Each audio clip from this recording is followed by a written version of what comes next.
You got into the safety business because you wanted to protect people, but somewhere along the way, the job started controlling your time, your schedule, your priorities, even your income potential. What if the expertise you've built over the years in the field can give you something more?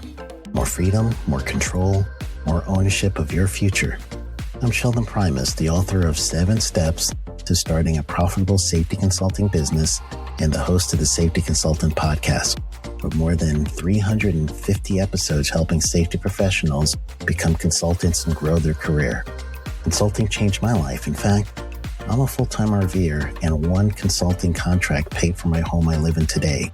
Now, I help safety professionals build their own consulting practice through bi-weekly coaching calls, accountability, and personal guidance. But this program isn't for everyone. Start with the Consultant Readiness Audit at sheldon.coach. What if everything we thought we knew about safety was just interference? From the host of the Rated R Safety Show and the founder of Safety FM comes the complete Signal Transmission Trilogy, now available in one powerful edition. Safety, in my opinion, the book that started the conversation. Safety Mutation, where the boundaries of culture, systems, and belief begin to break. And now, Safety Transmission, the final piece of the signal. For the first time, all 3 books are together in one volume. The Signal Transmission Trilogy, Complete Edition. This isn't just about compliance. It's about consciousness. It's about decoding the way we think, lead, and live, inside and outside the system.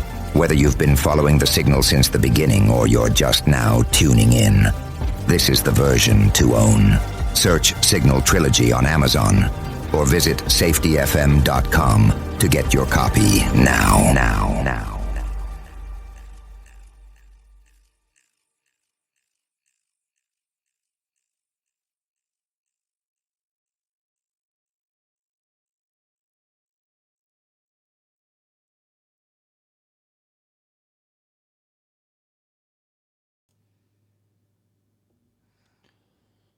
Hi, it's Safety Wars for Wednesday, February 18th, 2026. How's everybody doing? Hope you enjoyed our releases over the weekend on social media of safety love songs. We released them for Valentine's Day. They're going to be available on March 1st, 2026 on Apple Music and Spotify, where we talk about, sing about love and things of that nature. Stuff on what am I looking for? Stuff on love in the workplace, safety themed love songs, that sort of thing.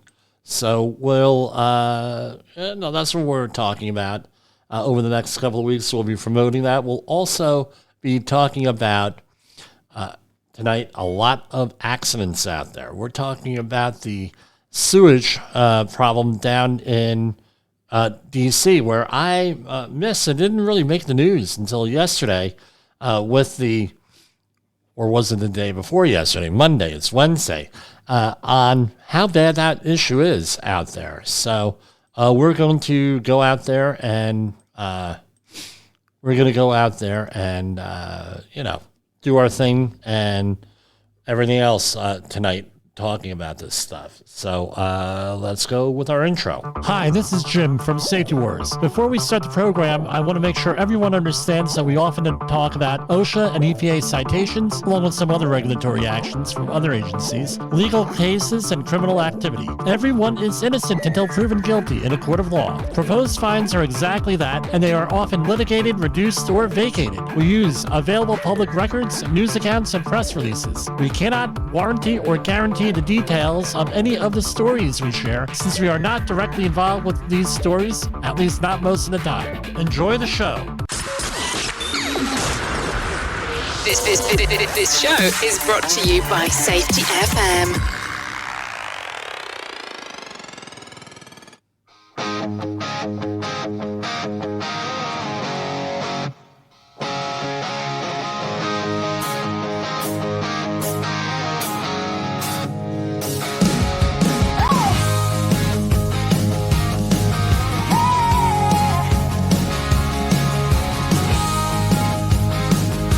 This is Love and the Exclusion Zone. We won't be playing whole songs, but a little intro. Boots on broken ground, walling tape flaps, no one around. They say don't cross that painted line, but this heart don't scare that easy tonight. Tyvek suits and respirators, hot zone heat, toxic neighbors. They tell us keep it strictly clean, but they don't know what it feels like in between.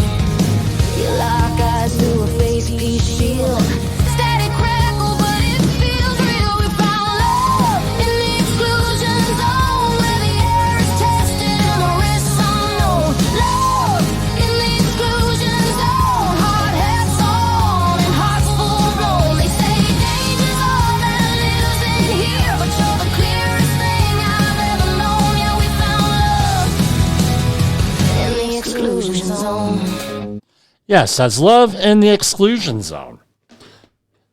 I don't think HR is going to like a lot of these things if you try them. You know, we have many things, right? Love in the Exclusion Zone. Every breath you take, you can take my breath away. Hysteria over safety. But, it is what it is. Love, and no, the other one. Love is a safe workplace. How's that? Your employer really cares about you? Well, here's my question. Are they going to give you a safe workplace to be in? Follow that general duty clause under OSHA. And yes, I know it's all comedy and everything else, but, it is what it is. There's a lot of stuff going on out there. And a lot of the data that we have as to, we're looking into it here on Safety Wars. I found some data sets online to address, how many, are we getting more inspections and less inspections? I got to take a look at it a little bit. I need a little bit of help from my statistician friends out there. Yes, I do have statistician friends here. So let's go on over to the Department of Labor. A lot of news releases here. Today's the 18th. They've had a lot of them here. But we're going to start with one from yesterday. And this is over in, the internet is slow out here. U.S. Department of Labor cites Alabama contractor for exposing workers to sewage gas that resulted in 2 fatalities. A U.S. Department of Labor investigation found numerous safety hazards at a Mobile work site where construction labor services workers were exposed to sewage gases, resulting in 2 fatalities. So normally what are they talking about? They're talking about oxygen. They're talking, and again, the report's not available yet here. And we'll check back in the future when it becomes available. I'm going to end up doing a lot of Freedom of Information Act requests on some of these things. So I'm making case studies. Investigators from the department's OSHA found that on August 11th, 3 construction labor services. What kind of gases are we usually dealing with? We're dealing with hydrogen sulfide. We're dealing with methane, which normally displaces oxygen with this stuff, and whatever else goes down the store. 1 worker regained consciousness and managed to self-rescue. The other 2 workers succumbed to their injuries. Federal safety investigators determined the employer lacked confined space entry programs, procedures, training, and emergency response plans, including plans to determine acceptable entry conditions. OSHA cited Construction Labor Services Incorporated with 16 serious violations, proposed penalties of $257,707. It says here, please check the OSHA establishment search page periodically for changes in the inspection penalty or penalty status. Well, let's talk about this here. 16 violations here, all right, with this. What kind of company is this? I shouldn't have used the name. It's here. It's on the thing. What kind of company is this? This appears to be a temporary labor company. And oftentimes, I'm not saying this is what happened here, but oftentimes companies will hire temporary employment agencies for a whole host of reasons. But it's important to remember that if you have this type of business, right? They a lot of times, companies say, well, they have their own safety program. We're not responsible, blah, blah, blah, blah, blah, blah, blah. And therefore, we don't have to worry about OSHA because we're giving all of the expertise and everything over to them. It doesn't say, so here we're installing and repairing. So this is construction work. If they're under the construction standards, and I think construction laborers would imply that they're doing installing and repairing sewer lines, that would indicate probably the construction confined space entry standard, which would include the host employer, whoever that is, being involved. Now, the fact that this happened here like this, I don't know if the main employer is involved here on the host employer is involved here in any of this and where their legal requirements are here. It doesn't say in this article, but that often is what happens. So I've worked with a lot of temporary employment companies, and that's what they do. That's exactly what they do, is they say, well, I'm not saying they did this here, but a lot of them are like, oh, well, you know what, let's get this company out here. They're it's a temp agency, blah, blah, blah, blah, blah, and this is what we're going to do out here. And again, not able to prove training, not procedures, emergency response plan, anything else. I don't know. And then workers, for whatever reason, did not go out there and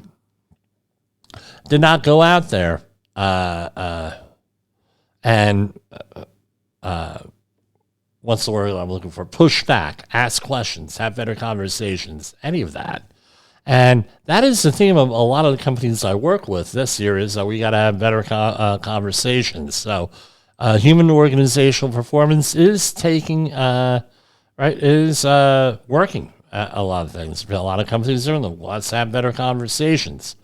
Here's one out of Pittsburgh. U.S. Department of Labor cites 2 Pennsylvania employers with serious safety violations following a 2025 Clairton Coke Works explosion. U.S. Department of Labor has cited 2 Pennsylvania employers after a federal investigation into an August 2025 explosion at a United States Steel Corps work site that injured 12 and claimed the lives of 2 employees. The department's OSHA concluded, here, let me do share screen here, concluded United States Steel Corps and MPW Industrial Services Incorporated exposed workers at the Clairton Coke Works plant to unsafe working conditions, including explosion, struck by, and high-pressure injection hazards.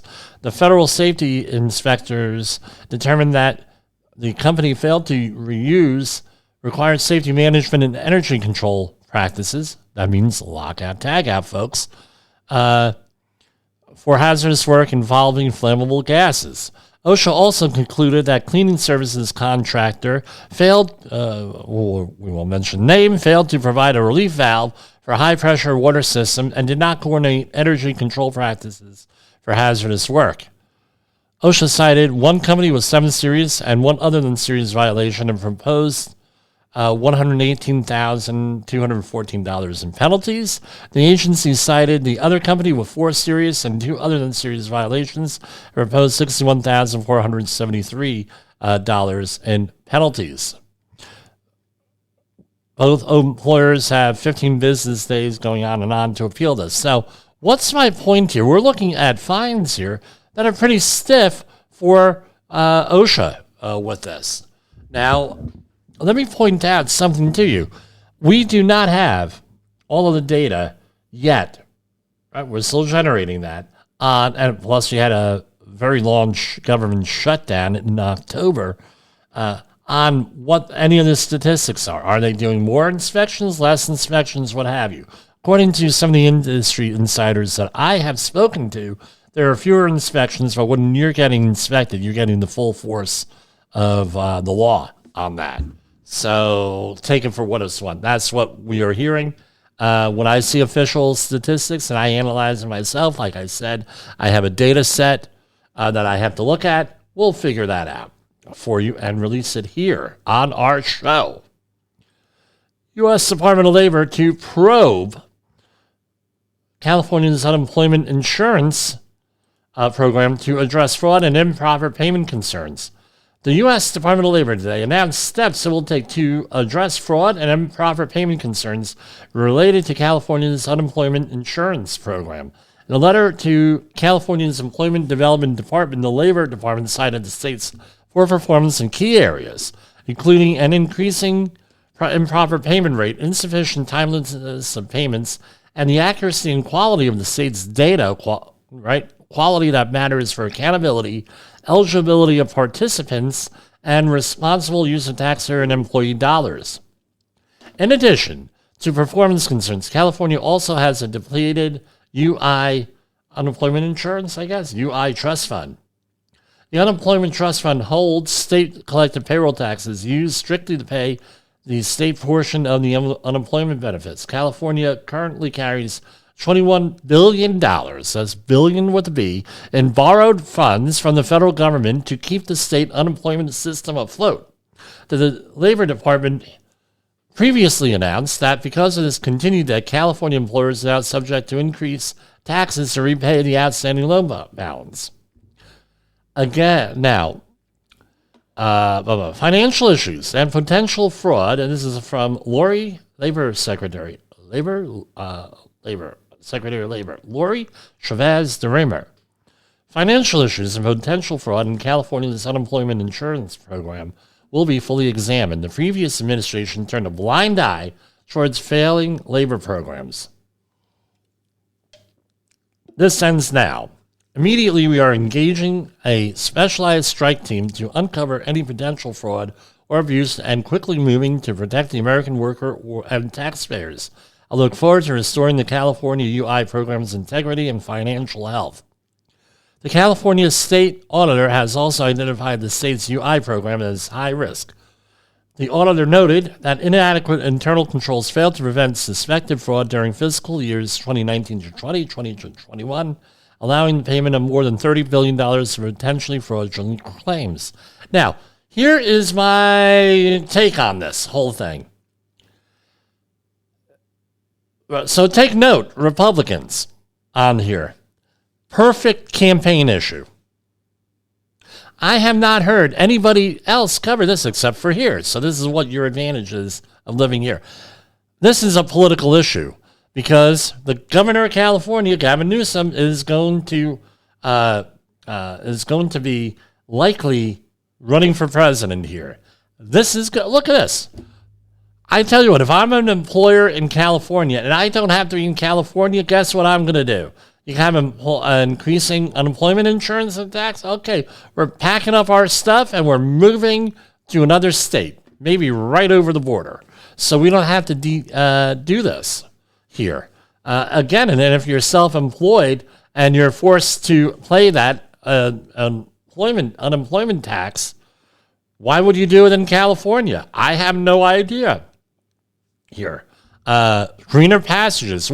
Someone had mentioned that this is like the Atlas Shrugged type of situation where the people are out there, well, Atlas Shrugged will never happen. That's the novel by Ayn Rand, A-Y-N Rand, that says, and there were movies and interesting history with the movie rights and everything. They were forced to make the movie. They, meaning the producer, they had to make the movie because the rights were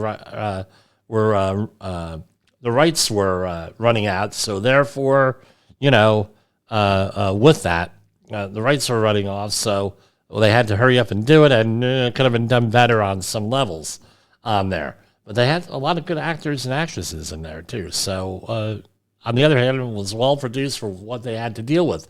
But basically, the whole premise is that the producers of the society will only produce up to a certain point. Then they're going to hightail it on out of there.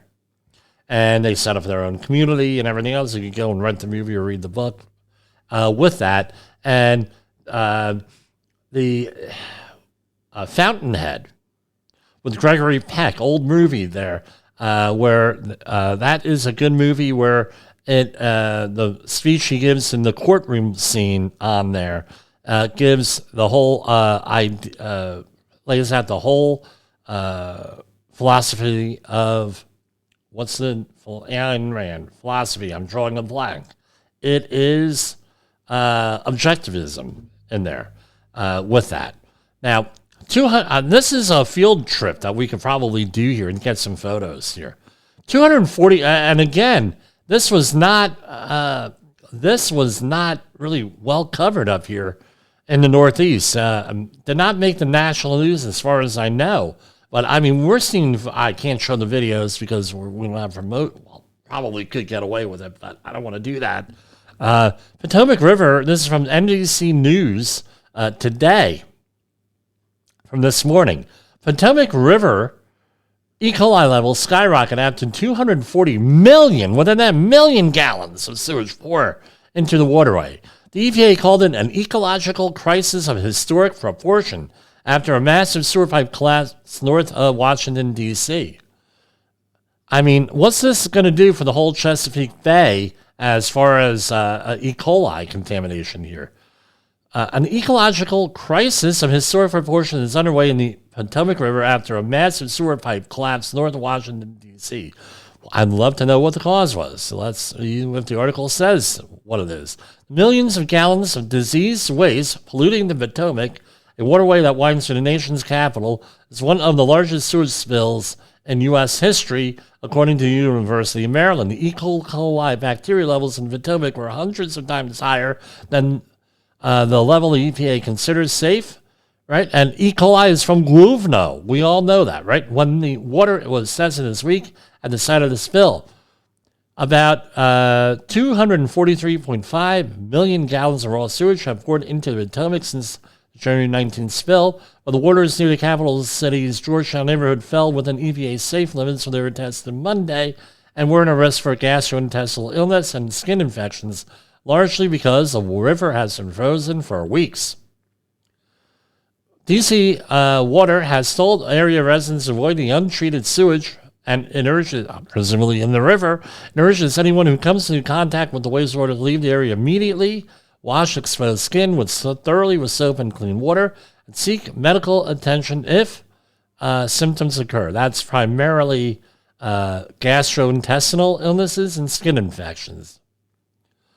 Right? And it goes on and on and on. So our president, Donald Trump, posted on Tuesday on Truth Social, and this is a quote. You know what? Since it's the president, I think I am allowed, without getting into trouble here, allowed to show it. Maryland, Virginia, and Washington, D.C., who are responsible for the massive sewage spill on the Potomac, must get to work immediately. If they can't do the job, they have to call me and ask politely to get it fixed.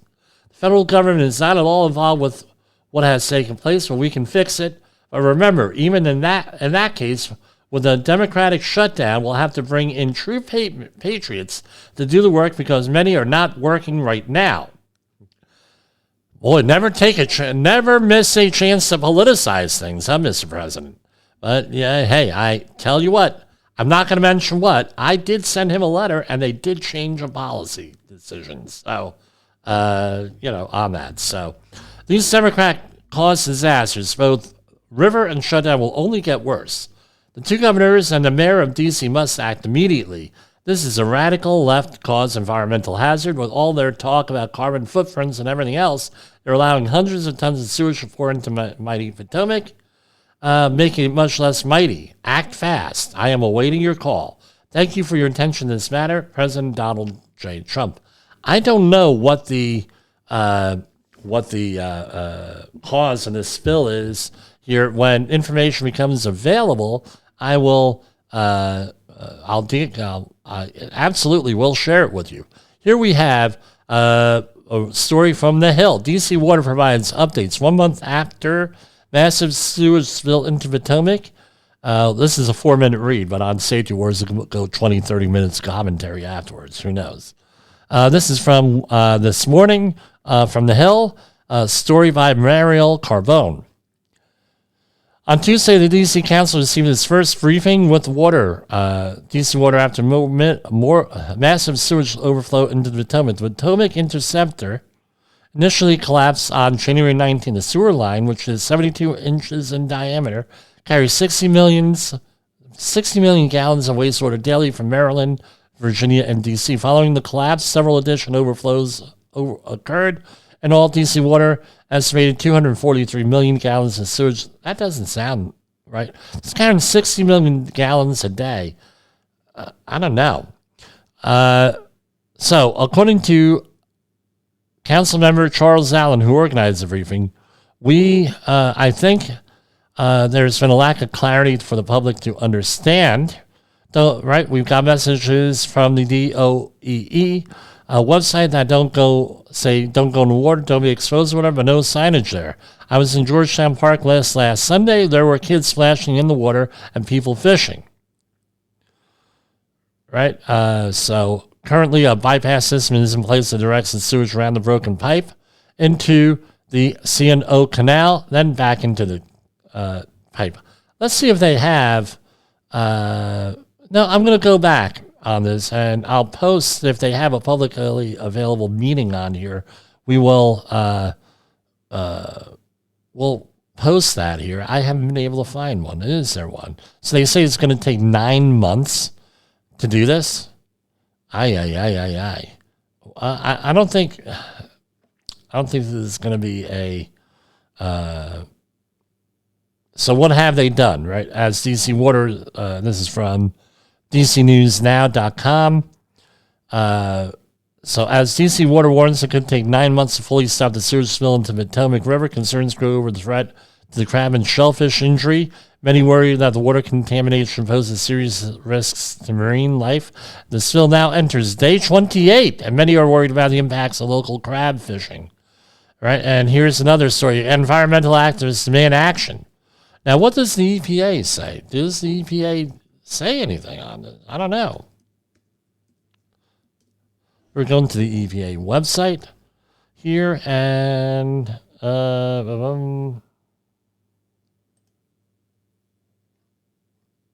nothing here yet. Hopefully there'll be something tomorrow here. I'm looking on EPA news releases.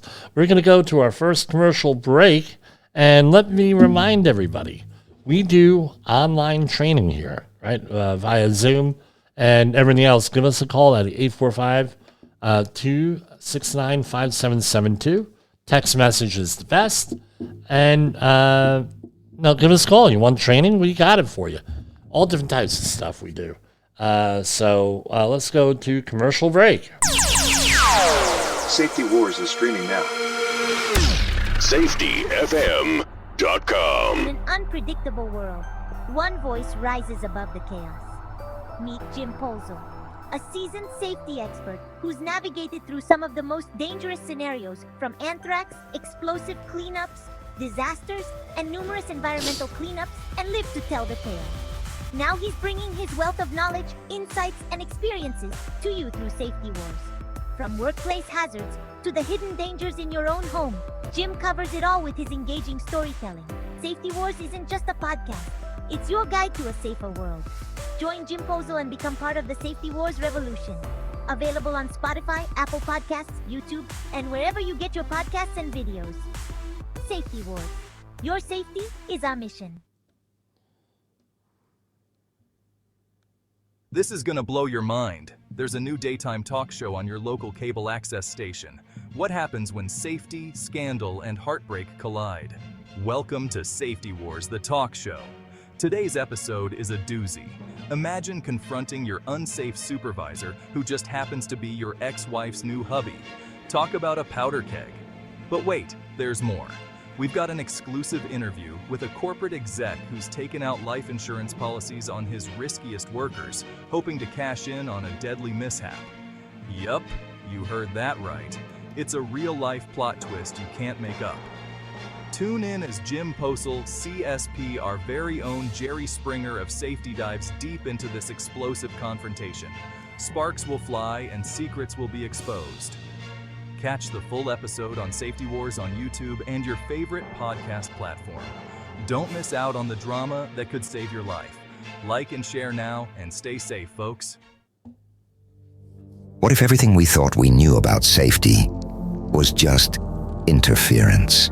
From the host of the Rated R Safety Show and the founder of Safety FM comes the complete signal transmission trilogy.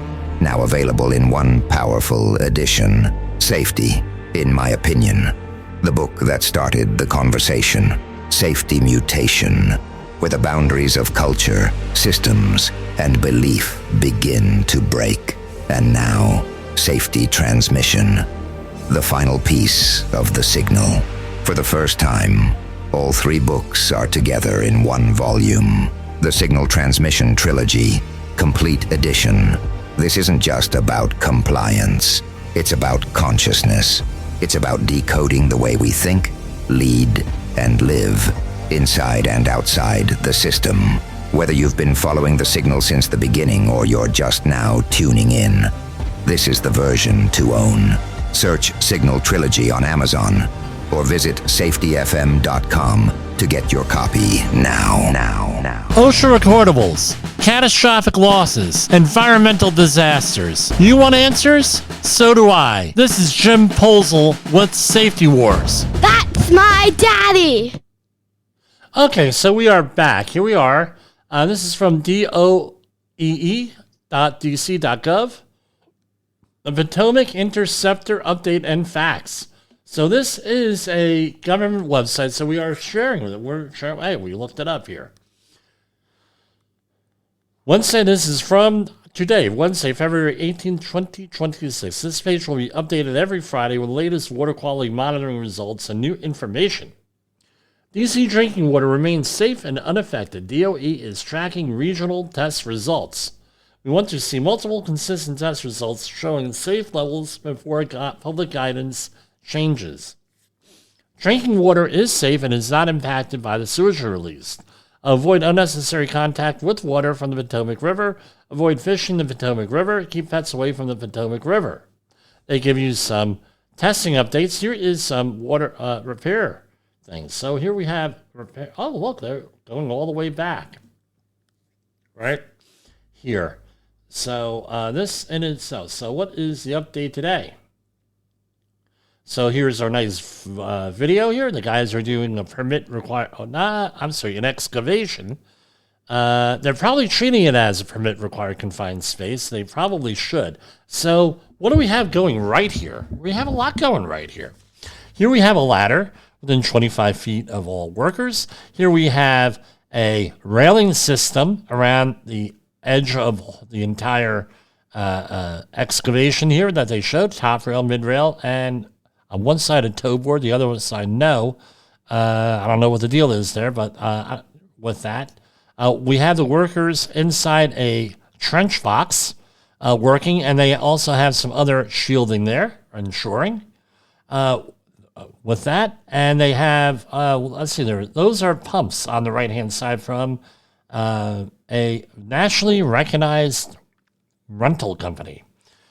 We have 1, 2, 3, 4 massive pumps. You have people with high-vis vests on the surface.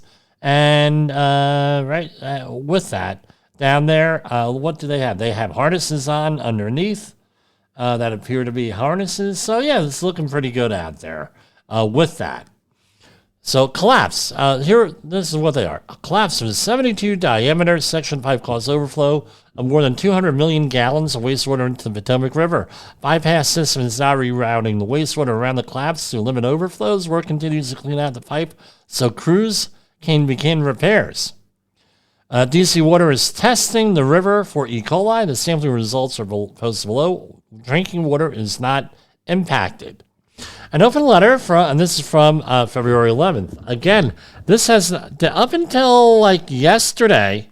This really hasn't been addressed until the proverbial guano hits the fan here. On February 11th, 2026, CEO and General Manager David L. Gadis addressed the Potomac Interceptor collapse and opened a letter to our neighbors, community partners, and everyone who cares deeply about the Potomac River and our shared commitment to the Potomac River. Here. What happened? On January 19, 2026, a section of the 54-mile Potomac Interceptor sewer line collapsed along Clara Barton Parkway in Montgomery County, resulting in a significant overflow to the C&O Canal National Historic Site. The PI carries about 60 million gallons of wastewater daily from as far away as Dulles Airport to the Blue Plains Advanced Wastewater Treatment Plant in Southwest D.C. for treatment. D.C. water crews and contractors began working immediately to construct a bypass to contain the overflow. The bypass was completed and activated on January 24th, utilizing powerful pumps and the C&O canal to reroute wastewater around the collapsed section of pipe and back into the sewer system. The focus is now on cleaning debris from the damaged pipes so that crews can begin repairs. I tell you what, how much stuff is in there? A lot of stuff, probably. I don't know how long this has been cleaned out, but I know on similar work I've been on over the years, it could be a lot, right? As work progresses at the site, we are working to develop cleanup and remediation plans, which remain in the early stages and will be focused on immediately impacted areas such as the canal, drainage channels, and portions of the Potomac River. Cleanup measures will be determined in conjunction with federal, state, and local regulatory agencies. DC Water is providing daily updates on the progress to clean out and repair the pie. You can see the latest information here. So right here we have a map. Right there, right? So, I don't know. That might be worth a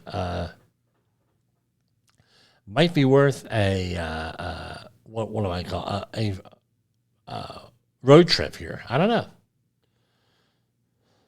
Results of water quality sample below reflect adjustments that have been made following review of the sampling data, and here's all the sampling data here.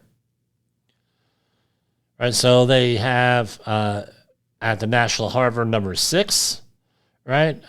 Things. Number 5, Anacostia River South, right across from Washington Navy Yard, which is right down the road from Capitol Hill. And Anacostia River there. And all of the E. coli, that's MPN. I'm trying to think what that is. MPN.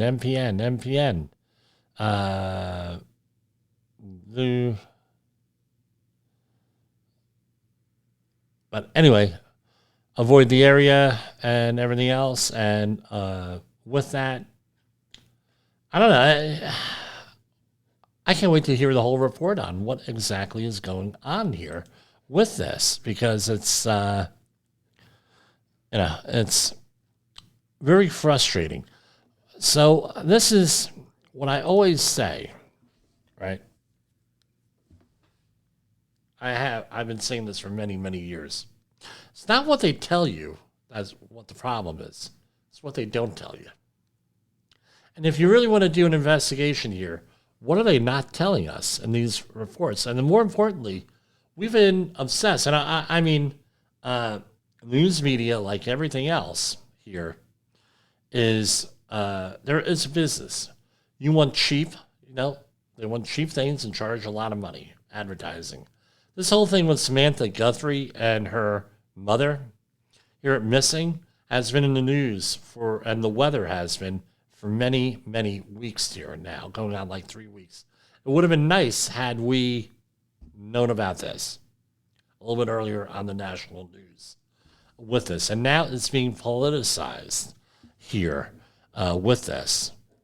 And I tell you what, they're in Phillipsburg, New Jersey. We've had a lot of sinkholes there where they declared a state of emergency here in New Jersey for that. And again, why? Some of it is from naturally occurring sinkholes, and some of it is rumored to be from sewer lines and water lines that have been leaking over the years. I don't know. When we find out more information, we'll give it to you if it's really significant here. So here we have, again, 72-inch line collapse. Why did it collapse? This is my question. And was this inspected? Because these things have to be inspected. And my question is, if one section collapsed, what are the other sections that are collapsing? And what other sections are collapsing, right? So, I don't know. We'll figure things out here with this. And the same thing here, this here with the Department of Labor and California, again, this is a major issue here for that. Let's go for some other news here, right? All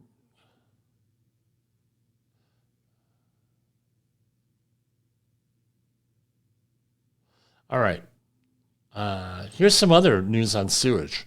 This is from WBZ Radio, News Radio 1030. Wastewater testing reveals cocaine use in Nantucket is 3 times national average. Wow. Wastewater testing on Nantucket has revealed cocaine levels consistently exceeding national averages, with October spikes reaching nearly 3 times the typical U.S. concentration. So I'm always asked on a lot of the jobs, especially the lead jobs, way back in the day, because there was a, what's the word I'm looking for? There was a section in the manual from HUD, the HUD guidelines, the original ones back from, I believe they were 1992, 93. A lot of people are still going by for lead-based paint removal, that it is okay to put lead, at least this is how it was read, it was okay to put stuff down the toilet, right? A lot of the lead waste. And we all know that that's like, don't do that. Well, and I got into arguments. HUD says we could do this. Yeah, but HUD's not the one with jurisdiction of your wastewater. That's the local community, and they test this stuff. And they can trace it back. And that big lead sign on the front lawn and everything, pretty good thing when they find lead in the sewage, that where it's coming from there. And here it goes. Right? They test the water for a lot of stuff. I mean, even when foreign dignitaries come to this country, let's say from Russia, they bring their own toilets. Why? Because they don't want sewage being tested on their national leaders. Right? Don't believe me? Google Putin on this one. And Chinese leadership. They come to this country, they have their own sewage treatment thing. Why? Or they bring their own bathrooms. Why? Because they're afraid of people analyzing the sewage for stuff. And here we have this. I don't know, this is hysterical. Data collected over 8 months on the island Surfside wastewater treatment facility showed that cocaine levels peaked at almost 3,000 nanograms per liter in mid-October, compared to the national average of approximately 1,000 nanograms per liter here. And here's another story here, right? After 8 months of sampling, right? Again, this looks like it's in line with the vacation season, right? Because things up here in the Northeast started to die out in October for visiting these islands and the shore, and then everything goes on. Now, some good news, fentanyl levels have remained near non-detect for much of the testing period with only minor shifts. Methamphetamine, xylazine, I don't know what that is, what the street name for that is, have also consistently tested well below national and regional averages. Nicotine levels have swung, but generally remain at or slightly below national averages. They're sampling this stuff for a lot here with this. So let me share a screen on this one. This is from ack.net here, and they have the actual from the Nantucket Health Department here. All of the photos here, all of the, here, let's zoom in, boom, boom. So here we have codeine, dihydrocodeine, hydrocodone, hydromorphone, oxymorphone, tramadol, oxycodone. A lot of stuff in here. And what else do they do? COVID-19. Right? So, they have a COVID outbreak from Gruvno. RSV virus, same thing. Right? It spiked sometime between December and January. Right? This year, influenza A, same thing. It spiked about the same time. So, again, cocaine, right? No. We talk about Big Brother monitoring, right, us and everything. Talk about this stuff all the time. Oh, Big Brother. We're under surveillance. We're in a surveillance state. People talk all the time. we've allowed this system to evolve where it's in everything. Who would have thought sewage? They're monitoring all this stuff in sewage. Yeah, they have. Right? I've been saying it for years. They're calling me a conspiracy theorist. Well, guess what?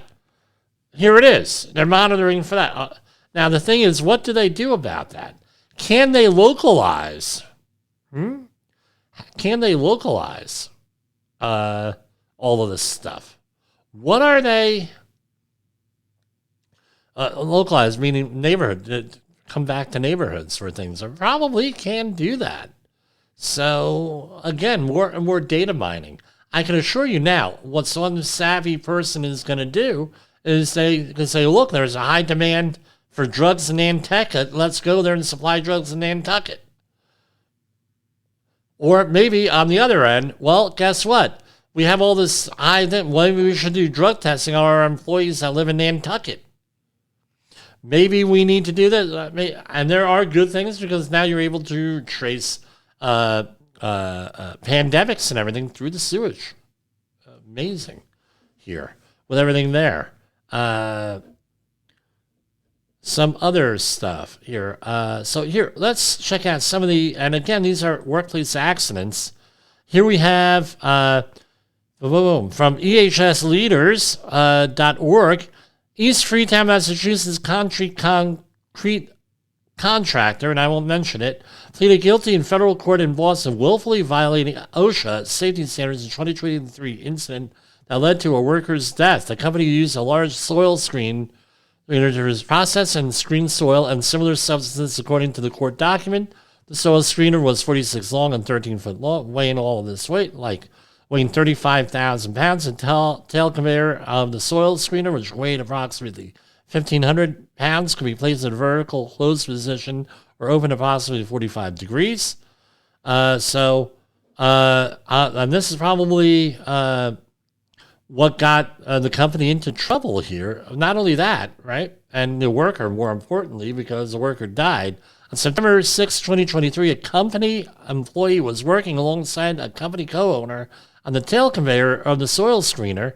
So here we have like a ramp with a conveyor, and you have a soil screener that's screening out soil and putting out the larger material and making the fines go down, or it could be configured the other way, I guess, but I don't know how you would do that. And then you have smaller tailings, what they call, coming out the other end. The employee held onto the upper frame of the soil screener as the tail conveyor closed into the vertical position, crushing the employee's head. The employee suffered head trauma and was pronounced dead soon thereafter. That's probably what got us into trouble, because he was working beside a co-owner in the company. Probably. So according to OSHA, the company had instructed the employee to remove the soil screener on the conveyor, and the employee was crushed using the conveyor in its frame because the company failed to ensure the conveyor's power source, again, lockout tagout, was disabled to prevent its unintended startup while the employee performed maintenance. The agency cited the company with 6 violations, including 3 willful and 2 serious. Again, lockout tagout and failure to maintain the equipment, which had numerous defects and missing parts on there. Person of interest in USPS workers, United States Postal Service workers' death, wanted for another murder, and is arrested.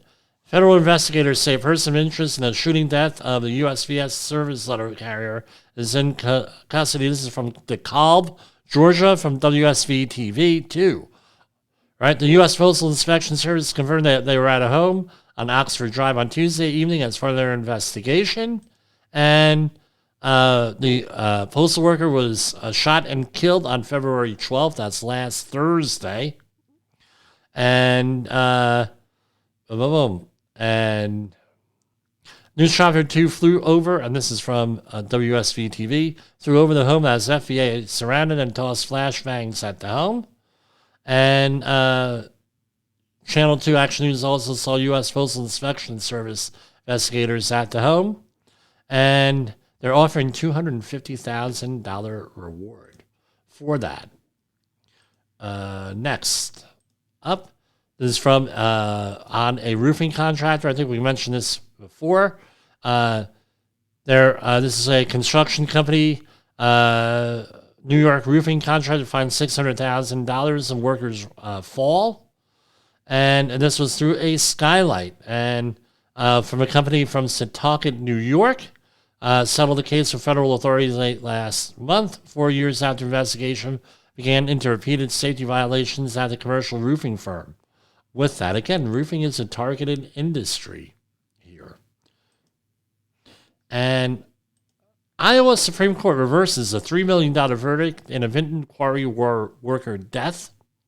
It's from Garrison, Iowa. The Iowa Supreme Court has reversed a nearly $3 million verdict awarded to the family of a Vinton man who died in a workplace accident at a quarry. Michael Griffith was crushed to death during his first week of work. Again, new employee at a Wendling Quarries facility in Garrison, Iowa, in January 2020. While assigned to remove accumulated lime from a large hopper, he fell into the machine and was fatally buried under the lime aggregate. His family sued the company, alleging the company failed to properly train Griffin before he worked on certain machinery. The jury awarded $3 million in 2023. The Supreme Court reversed that decision last week, saying the family's lawyers failed to prove that his co-workers were grossly negligent. Again, that is the standard. Remember, we have workers' comp cases, workers' comp. And I don't know if this is what happened here, but a lot of times the companies, the families reject the workers' comp and go right for it. They have to prove gross negligence. They have to prove something way over the top, that they did something wrong, usually. I'm not an attorney. I'm not playing one on the radio here. Feds investigating workers' death and massive plant fire at Coke Foods. So federal authorities confirm, and this is from Fox19.com, federal authorities confirm they are investigating after a Coke Foods worker was killed and 2 others were hospitalized with burn injuries at a massive fire and explosion at the company's plant in northern Cincinnati suburbs. This story is from yesterday. Sunday's incident triggered a 2-mile shelter-in-place order due to concerns over a potential ammonia gas leak. U.S. Department of Labor's Occupational Safety and Health Administration will determine if workplace safety and health regulations were violated. As part of their investigation, OSHA will conduct inspections and interview employees, right? If anything in there, right? I'm looking at it, right? And now, according to this article, Cook Foods is one of the largest poultry processors in the U.S. with more than 13,000 employees. They have a pattern of OSHA violations. I don't know if that's how accurate that is, right? So a review of online federal records, however, shows the company has faced several separate OSHA investigations over the years regarding worker safety, 16 since 2017, including a clear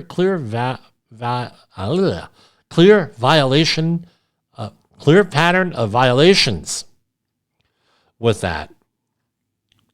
And going on and on with that,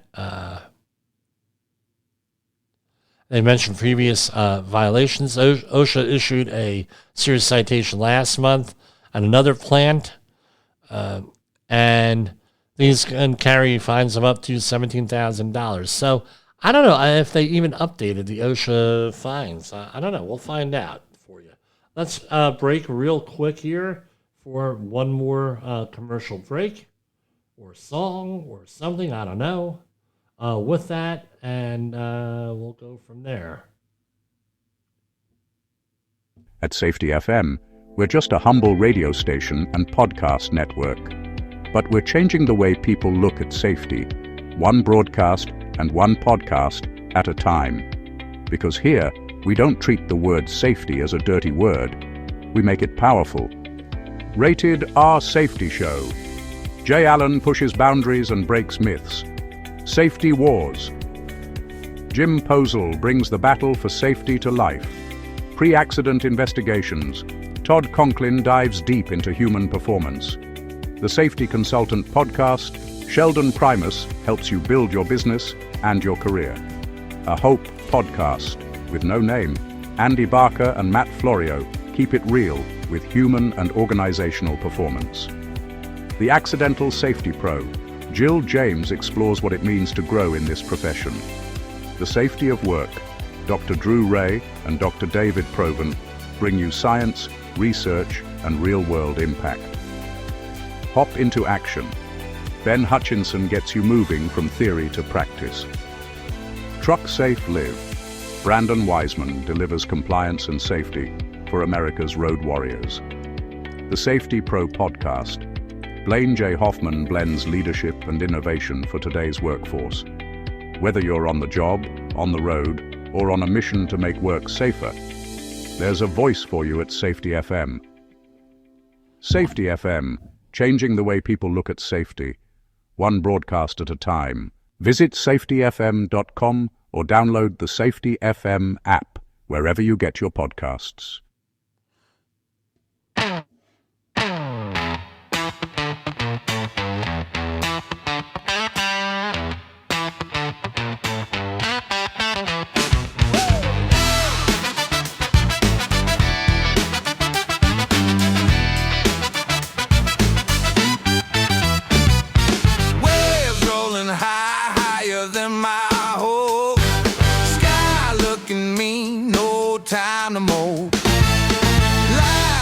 Strapped tight, ain't no joke. Gotta hold steady, can't let it choke. Don't rock the safety boat. Keep it smooth, keep it afloat. Dance on that, but don't provoke. Don't rock the safety boat. Don't rock the safety boat. Feet tapping fast, decks getting slick. Moonlight flashing, shadows play their tricks. Hold the line, baby, don't let it split. One wrong move and we're in the thick. Ooh, steady hand, steady heart. Don't let the rhythm fall apart. Don't rock the safety boat. Keep it smooth, keep it afloat. Dance on that, but don't provoke. Don't rock the safety boat. Don't rock the safety boat. Don't rock the safety boat. Okay, I have more information for you right now. In 2026, this is from AI, and these are from 3 sources here with this. All right. In 2020, this is from AI, so I don't know how accurate this necessarily is here. But hold on, where is it? All right, in 2026, social penalties have increased for the serious and other than serious violations up to $17,000 per violation, and willful or repeated violations up to $170,000. Potential deductions for small and medium employers. So they're going off of the Federal Civil Penalties Inflation Adjustment Act here, but I am going right off of, and here is the OSHA website, where it is 1903.15, and they still have the old penalty structure on here. So I don't know how accurate that is. So I'm sure we will find out very shortly on how accurate this is on here with this. And we have one thing, we have articles out there that say otherwise, but the website has not been updated. It's probably worth a phone call to OSHA to find out what the hell is going on here with that. I don't know. With that, that's right. So I don't know. Of course, you can what the law says, but what the law says and what it really is 2 different things on that. So that's what's going on. I'll get back with you on that. So if you stayed through the whole hour, thanks a lot. If not, shame on you on that. So for Safety Wars and Safety FM Network, this is Jim Posel. I hope to be back here tomorrow night. Have a nice day. The views and opinions expressed on this podcast are those of the host and its guest and do not necessarily reflect the official policy or position of the company. Examples of analysis discussed within this podcast are only examples. They should not be utilized in the real world as the only solution available, as they are based only on very limited and dated open source information. Assumptions made within this analysis are not reflective of the position of the company. No part of this podcast may be reproduced, stored in a retrieval system, or transmitted in any form or by any means, mechanical, electronic, recording, or otherwise, without prior written permission of the creator of the podcast, Jay Allen.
You got into the safety business because you wanted to protect people, but somewhere along the way, the job started controlling your time, your schedule, your priorities, even your income potential.